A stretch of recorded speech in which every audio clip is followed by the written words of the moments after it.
បាទជំរាបសួរសូមស្វាគមន៍ពុកម៉ែបងប្អូនទាំងអស់គ្នាដែលពេញនិយមតាមដានតម្រុយឆ្នោតយុវប្រចាំថ្ងៃបាទអញ្ចឹងសម្រាប់ថ្ងៃនេះថ្ងៃទី9ខែកក្កដាឆ្នាំ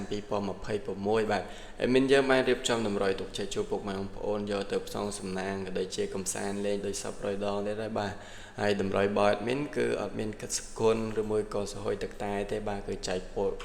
កជូនពុកម៉ែបងប្អូនទាំងអស់គ្នា free បាទតោះអញ្ចឹងយើងមុននឹងចូលកាន់តម្រុយមានសូមចាត់ពុកម៉ែបងប្អូនបាទដែលទៅមកក្រោយក៏ដូចជាកំពុងទេសនាបាទសូមជួយ like ជួយ comment ហើយដាក់សញ្ញាកណ្ដឹងឲ្យបងប្អូនម្នាក់មួយផងបាទដើម្បីទទួលបានវីដេអូតម្រុយឆ្នោតមុនគេជារាល់ថ្ងៃបាទតោះអញ្ចឹងយើងទៅមើលតម្រុយរបស់យើងទាំងអស់គ្នាអញ្ចឹងថ្ងៃនេះដែរមានឲ្យខ្ទង់8ហើយមួយក្របទៀតហ្នឹងគឺយើងអស់30បាទអញ្ចឹងយើងបានអស់8ហើយនឹងក្រប30សម្រាប់អស់ហើយយើងទៅមើលពីរលេខវិញសម្រាប់ពីរលេខអត់មាន84 87 36និង39បាទមាន4គ្រាប់ដូចសពរយដងអញ្ចឹងសម្រាប់ពុកម៉ែបងប្អូនយើងមាន84 87 36និង39បាទសម្រាប់ពីរលេខ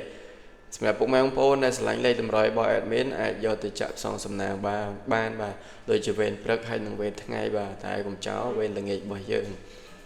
តោះយើងទៅមើល3លេខរបស់យើងវិញសម្រាប់3លេខ admin មាន889ហើយមួយគ្រាប់ទៀតហ្នឹងគឺ369គុណបាទអ